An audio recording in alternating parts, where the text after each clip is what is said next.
আরে ক্ষমতা থাকে রাজ্যের দাবিকে উজ্জ্বল রেখে আগে গণতান্ত্রিক লড়াইয়ে অংশগ্রহণ করে বিজয় লাভ করার প্রচেষ্টা করো। আমরা সবাই জানি যারা অপরাধকে প্রশ্রয় দেয় তারাও অপরাধী, ঠিক সেইরূপ যারা ভণ্ডামিকে প্রশ্রয় দেয় তারাও ভণ্ড। উত্তরের রাজবংশী সম্প্রদায়ের মানুষ এক চিটিংবাজের কর্মকাণ্ডকে প্রশ্রয় দিয়ে দিয়ে তাকে মহারাজ বানিয়েছে।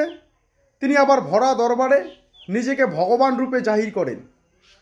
এই ভগবানের সমস্ত ভণ্ডামির কর্মকাণ্ড সম্বন্ধে অবগত হওয়া সত্ত্বেও যখন উত্তরের বেশ কিছু সচেতন মানুষ এখানকার নেতৃত্ব দেওয়ার জন্য এগিয়ে এসেছে, এখানকার বিভিন্ন দল এবং সংগঠনকে ঐক্যবদ্ধ করার জন্য এগিয়ে এসেছে, তাদের মুখ থেকে যখন এই ভণ্ডকে মহারাজ হিসেবে সম্বোধন করতে দেখি বা শুনি তখনই ভাবতে অবাক লাগে, এরা করবে উত্তরের বিভিন্ন দল এবং সংগঠনকে ঐক্যবদ্ধ, এরা করবে উত্তরের মানুষের সার্বিক বিকাশ একজন ভণ্ডের ভণ্ডামিকে প্রশ্রয় দিয়ে? এটা আদৌ সম্ভব না। আরে তাকে তেল না মেরে এমন কিছু করো যাতে ও বাপ বাপ করে ঐক্যবদ্ধ হওয়ার জন্য এগিয়ে আসে। আর তোমরা যাবেন কেন ওকে তেল মারতে? ও আসবে বাপ বাপ করে ঐক্যবদ্ধ হওয়ার জন্য এগিয়ে। হ্যাঁ,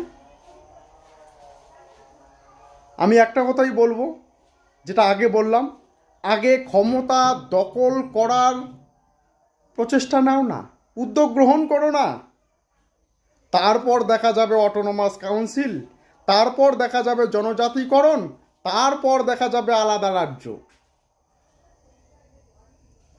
এ অবস্থায় ঐক্যবদ্ধ হয়ে ঠিক আছে গণতান্ত্রিক পদ্ধতিতে মুভমেন্ট করবেন, কিন্তু বর্তমান সময়ে ওই গণতান্ত্রিক পদ্ধতিতে মুভমেন্ট করা মানে মুষ্টিমেয় দুই একটার পেট বড় হওয়া, ভুঁড়ি বড় হওয়া, সুখ স্বাচ্ছন্দ্যে জীবনযাপন করা। এখানকার মানুষের সার্বিক বিকাশ সম্ভব না। এখানকার মানুষের সার্বিক বিকাশ করতে গেলে আপনাদেরকে রাজনৈতিক ক্ষমতা দখল করতে হবে। তারপর আপনাদের মাথায় কি ভাবনা চিন্তা আছে, কিভাবে এখানকার মানুষের মঙ্গল করবেন, উন্নয়ন করবেন, তখন সেই ভাবনা চিন্তাগুলো কাজে লাগান না। গণতান্ত্রিক পদ্ধতিতে মুভমেন্ট করার জন্য ঐক্যবদ্ধ হবেন, কোনো লাভ নাই, কোনো লাভ নাই। গণতান্ত্রিক লড়াইয়ে অংশ নিয়ে বিজয় লাভ করতে হবে, সেই উদ্যোগ গ্রহণ করো। ওই সবাইকে ঐক্যবদ্ধ করার নামে দুই একটা মিছিল করে সরকারের কাছে গিয়ে আবেদন নিবেদন করে আমাকে অটোনমাস কাউন্সিল দিন, আমরা এখানকার মানুষের মঙ্গল করব, কোনোদিনও সম্ভব না, সম্ভবই না। আপনাদের কি মনে হয় বলবেন।